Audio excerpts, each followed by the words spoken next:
Okay, we are in Genesis chapter 6. But before we jump into chapter 6, it starts with Noah and God's direction about what's coming and building the ark. I want us to go back and rewind to Genesis chapter 4. I didn't talk about the last part of the chapter when it talks about Lamech and this little poem or this phrase that he is kind of made famous for here. And this is what he says, okay? So this is Cain's descendant. So this is the seventh descendant down, seventh generation down from Adam on Cain's side that is cursed. And listen to what Lamech says.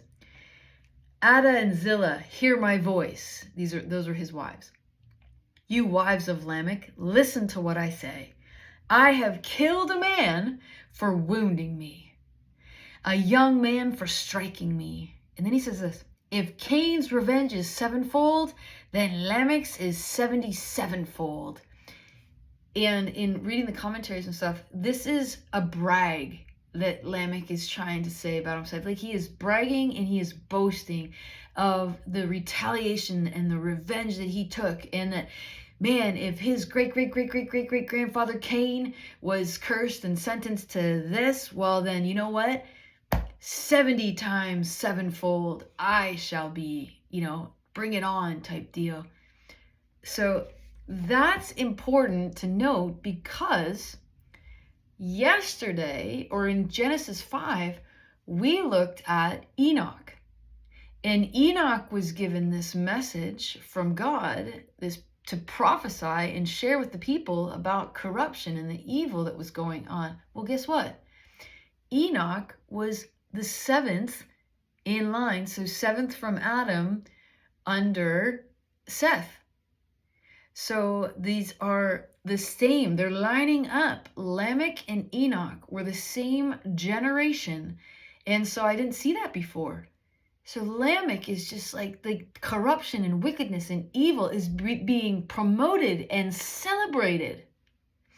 And Enoch is in that generation, and he is speaking against it. And I think it stands to just say that it makes even more sense that a man that was blameless and righteous and walking with God, that God took him out, that he rescued him out of, and he saved him from this wickedness. And then we have, in the generations that follow, right? Then we've got Enoch, then his son was Methuselah, and then Methuselah had Lamech, and then Lamech had Noah. Okay, and so Noah comes along, and now we can go back to chapter 6, okay, in Genesis. And it says that when man began to multiply on the face of the land, and daughters were born to them, then it gets a little weird, and we're not going to take the time to highlight this. This is not what I focused on in my study with the Lord. This whole thing with the Nephilim and the sons of God going into the sons of man, the daughters of the sons of God. Anyway, so we're not going to go into that. I'm just going to hit hard. Verse 5, the Lord saw that the wickedness of man was great in the earth, and that every intention of the thoughts of his heart was only evil continually. Listen to that again. And I mean, we can think about the day and the age and the culture that we're in right now, but listen, the Lord saw that the wickedness of man was great in the earth. And that, listen, every intention of the thoughts, not just every thought, but the intention behind every thought of man's heart was only evil. Only evil. Like, there was no good in it. Continually. Like, this is why God is grieved, and it says that the Lord regretted that he had made man on the earth. It grieved him. That word means it hurt. It pained him to see what man was doing and the evil that was just pervasive. And it says, so the Lord said, I will blot out man, whom I have created from the face of the land, man and animal, creeping things, birds of the heavens, for I am sorry that I have made them. But Noah found favor in the eyes of the Lord. And hold on to this. I looked up, do you know what the word Noah means, the name Noah? It is the same word that's used for rest. For rest. It's this core idea that at its core, that word, the same word for Noah, and I'm not going to say it right, but it's like Noha or something, depicts a settled calm that follows conflict or movement, a secure resting, which God gives, God enjoys, and God calls his people to experience in fellowship with him. Let me say it again. At the heart of the word for Noah, the Hebrew word, depicts a settled calm that follows conflict or movement. A secure resting which God gives, God enjoys, and God calls his people to experience in fellowship with him. So he just describes all the wickedness, and then he will go on to describe the corruption. But right after it, right before it, he says, but Noah found favor in the eyes of the Lord. And it says that Noah was a righteous man, blameless in his generation. Noah walked with God. Remember, that was spoken of Enoch as well. They both walked with God. They were both described as righteous and blameless. And then Noah had 3 sons. And he goes on, the Lord goes on to say, through the author, through Moses here, that the earth was corrupt. And that word for corrupt is ruined, spoiled. Like, have you ever, you get something from the grocery store, and then it like stays in your fridge too long, and when you pull out that drawer at the bottom, you're like, oh no. Or, oh my gosh, have you done this? You go through the fridge and you pull the thing out from the back of the fridge, and you're almost scared. You see the expiration date and you open it up, it's like, oh, thoroughly ruined, spoiled, corrupted. That is the language around what the Lord is saying. Now the earth was corrupt. This beautiful place that he had made for Adam and Eve to be in his presence and for them to dwell together. Listen, sin enters it and it gets completely corrupted, just ruined. And he says to Noah, I have determined to make an end of all flesh, for the earth is filled with violence. And that word for violence, it means, listen, wrong, cruelty, injustice, unjust gain, physical brutality, social oppression, and unjust gain or moral wrong. And the words that are describing Moses are righteous, which is that idea of justice, of being just in conduct and character. And it has this in general, that word is also just and righteous ethically. And then blameless, he's also described as blameless. And that word blameless has the idea of that being morally blameless, being a person of integrity and trust. So I just want you to think about this for a second, because it's one thing to put them up against each other, that the world was filled with violence and everything that it was described as. But then Noah is righteous and blameless, and how that's described. But I just want you to think about this for a second, because the whole world, every one of his cousins, uncles, aunts, nieces, nephews, like every single family member around him from all generations, are being described as corrupt, as being described as violent, unjust.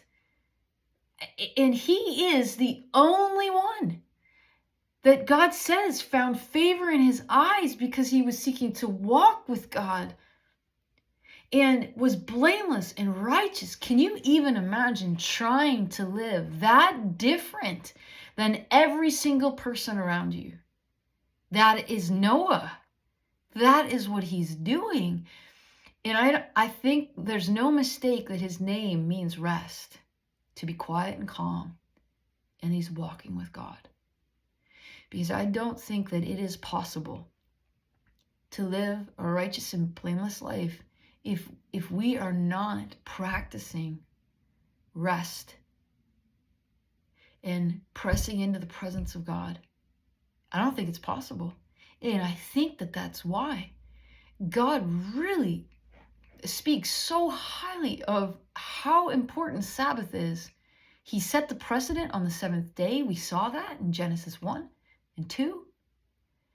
And I think that that is something that Noah was walking in. I think that Enoch would have been walking in it as well, because they're pressing in and they're listening to God. You've got to rest to do that.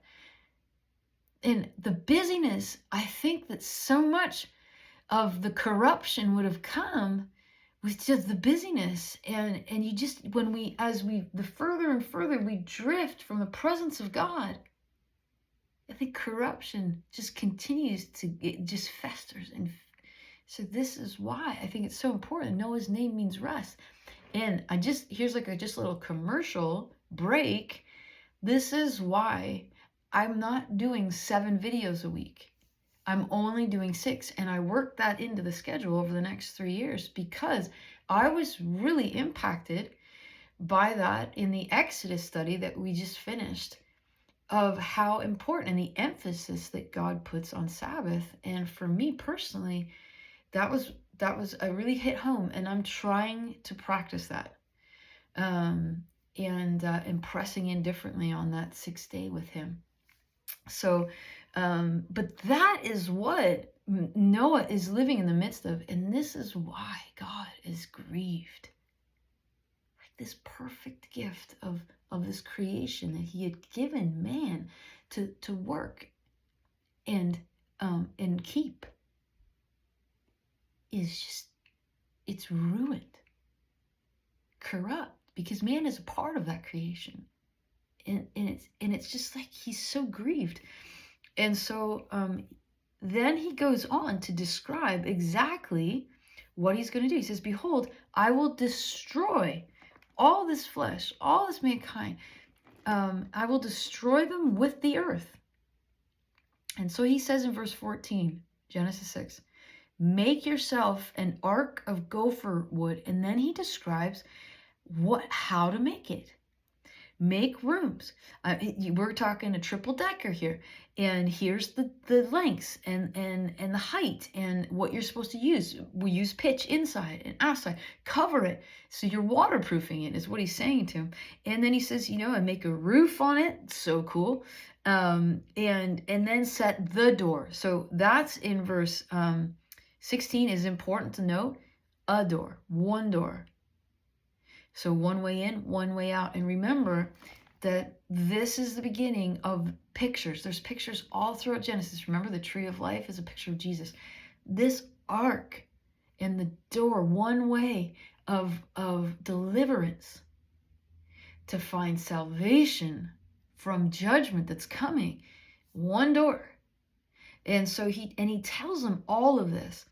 And then he says in verse 17, for behold, here's why, Noah, I will bring a flood of water upon the earth to destroy all flesh, in which is the breath of life under heaven. Everything that is on the earth shall die. Now, this is crazy because, and this is where actually Hebrews Hall of Faith, here we go.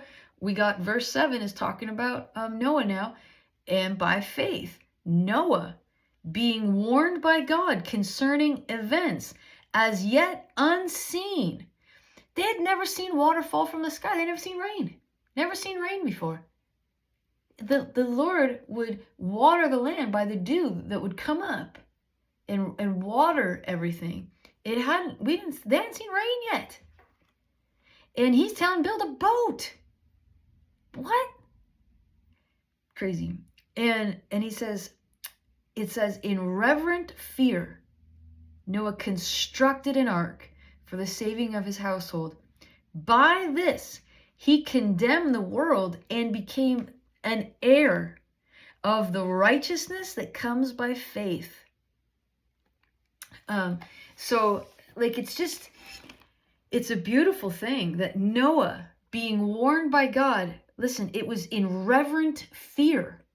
He went ahead and did this. And it would have taken him, people are kind of divided on this with the timeline of it, but it would have taken him probably around 100 years to build this. Did you know that? This was not a quick build. I mean, we're talking like, can you believe that it has been 6 years since COVID? Does that feel like forever? That's 6 years. About 100 years took him to build this ark. He was 500 when he started having kids, so Shem, and then it says, we can read it later on in some chapters to come, that Shem would have been 100, I think it was. No, he was 98 when the flood ended, when they came off the ark. So there's where we get some of the timeline of how long it took to build that ark, okay? And Noah just kept doing it. He kept on day by day, week by week, month by month, year by year, working away at the thing that God called him to build. Knowing, believing that it was for a purpose to come. Now, the Lord didn't say when, but he told him to build it. So I think that Noah would have been just faithful and steady working on it. And then when it was complete, it lined up with when God was sending that flood. And so just as an encouragement, I think that, sometimes this was a thought that I had. We can get so caught up with, believing that God's coming back soon, that judgment's coming, and we are just going out and telling people, because we believe like it could be any moment, it could be any day, and it could be. But has the Lord called you to build something in the meantime? Has he called you to work on something? Is he calling you? Is he giving you a vision for something? Has he given you direction something? And I'm speaking because I believe that he has been doing that through the 40 days of Lent, for me personally, and for the ministry that he's called me to be a part of, in what he's calling us to build. Could he come back at any day? Yes. Might it take another 100 years? Maybe. And so we are going to be faithful to continue to build and do the work that he's called us to do right now, until that judgment comes, until the flood comes. But we are going to faithfully build as a what? Do you remember what it said in Hebrews? While he was doing that, he condemned the world, meaning he showed them something other than. He stood in opposition, not opposition, well, yes, opposition, but he stood as something like that light that we talked about yesterday. It was different. They couldn't just say, well, everybody's doing this, because there's one person that wasn't. And it was this marker. And I'm sure that he was telling people, I'm sure that his heart wanted his family, his extended family, to join him. But the thing that the Lord put on my heart was he faithfully kept building. Faithfully keep building it. Keep working day to day on the thing that God's called us to do. And, oh man, and stay pure. Press into the Lord. Keep walking with him. Wow. Okay. Thanks, guys.